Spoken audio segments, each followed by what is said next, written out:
Welcome to History According to Bob. This enhanced podcast is really about the fortifications and the defensive positions around the city of Vicksburg during the Vicksburg campaign.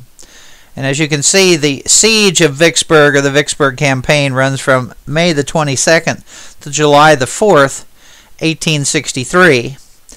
This particular map shows the steps that led to the cutting off of Vicksburg from the rest of the Confederacy. And I've talked about on my regular podcasts in the series that I did on Vicksburg how they gradually worked their way up and down the river, cutting the river off. But you can see the bends in the river, and then you see the fighting in Jackson and the fighting at Champion's Hill and all of that. Now, when you go into Vicksburg itself, it's a beautiful place to visit. There are lots of antebellum homes to stay in, but this is the main courthouse in Vicksburg, and they have some really a neat museum, and actually actual artifacts from the Civil War that are sold there as well. And you get also, I'm not sure whether you can get up in the cupola or not, but we couldn't when we were there. But it would certainly give you a great view of the area. This is a view from a Harpers Weekly from the time of the Civil War, showing the Vicksburg slope, in other words, the bluff that the city set up on with the river down below. And this shows the various ships in the Union Navy engaging the battlements and artillery positions as they try and run the river. But you can see the problem that the Union Navy had in relationship to shelling Vicksburg. I mean, these turtle boats, these gunboats, can't elevate their guns high enough to fire. So you've got to back off and use mortars and all sorts of other stuff. The southern position to Vicksburg is right where you have the interstate that crosses the Mississippi River. You have the old bridge on the right and the new bridge on the left, and that's the kind of the visitor center for the state of Mississippi here, and they have lots of artillery positions, and you can find Union positions, then you can go to Confederate positions, see how close they were. But literally every part of Vicksburg has monuments. Now this is a Confederate gun view of the river, not too far from the visitor center. And you can see how they can really zero in. And then this is a view back to where the river makes the big bend. So you can see any artillery position that the Confederates have would certainly overlook the river and be significant in being able to hit downward. You know, you can fire further and protect themselves. Now this is at the northern end. This is in the actual national battlefield, and this is a view from that area, and you can see the bends in the river. But again, you know, here's the artillery, and so you could still be able to fire. The river would also go directly underneath the bluff here as well. The river has meandered and changed over the years, so things have gotten a little bit different. Now here's the entire map of the area that you'd see if you were going to visit the site, and they have a guided tour. I mean, there are guides that you can get there. There are also we used a tape system. There's all sorts of ways of figuring out where you are. You just have to be careful, because you can get turned around and head off the wrong direction and have to go back again.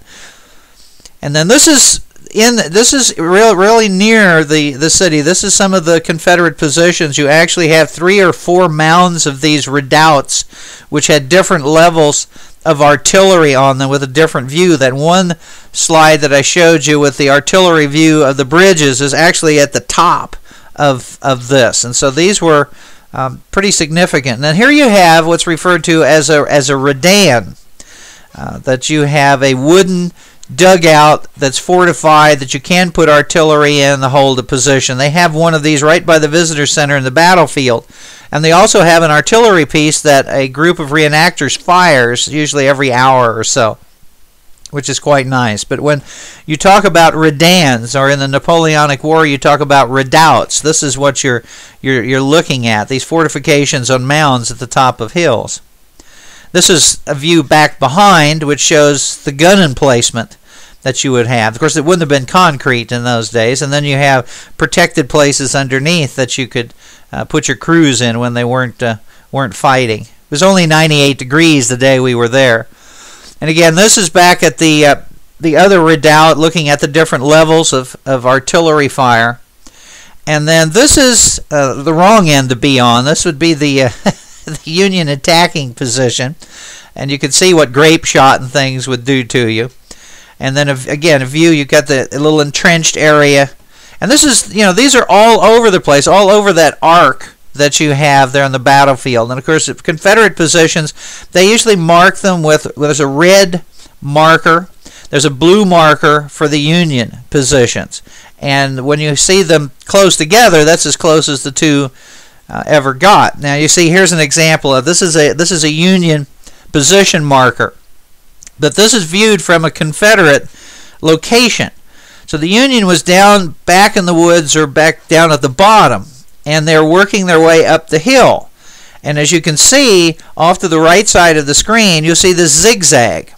Well, you're digging a zigzag trench, and then you want to do a trench across so your people can have a place to dodge the fire. If you march up that the entire way, you're going to be under attack and decimated. And the blue marker would be as far as they got in that position. And of course, 147 years later, you still see those trenches. And then this is a side view, and you'll find these at different parts of the battlefield, where you would have this dug-in area. And when you get close to enemy positions, and what you do is you dig another line up, and you gradually move forward a little bit at a time and a little bit at a time. And then here you have the Union marker here, that engagement, and then you see again the monuments, and then another one of the trenches. So they're all over. Now, Vicksburg is the only city really in the United States to have suffered a classic siege. There are sieges that are shorter, but Vicksburg's is certainly the most famous. And then here you have, again, this is a view of, again, the trenches and the Union positions. And then this is one of the approaches from the Union side. And this, of course, illustrates the problem with Union artillery. They're downhill, the Confederates are uphill. So elevation is going to, it's going to cut down their range. You're going to use a lot of mortars. You've got all sorts of things.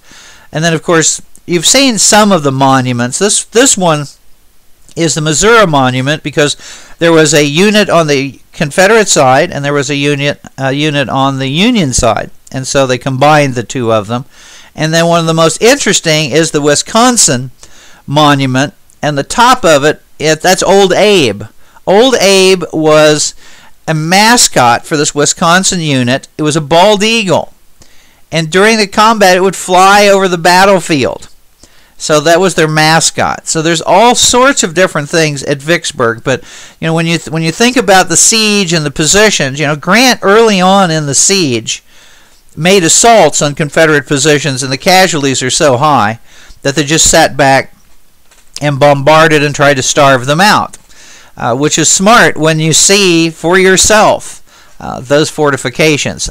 So I highly recommend a trip to Vicksburg, and if you can, stay in one of the antebellum homes and enjoy the real flavor of the community. But it's at least a 2-day trip. They got great antique stores and all kinds of other stuff that are there. At any rate, I hope you enjoyed that. And as always, don't forget to come by the website, summahistorica.com or historyaccordingtobob.com, and ask a question, leave a comment, check out the CDs, and thank you very much.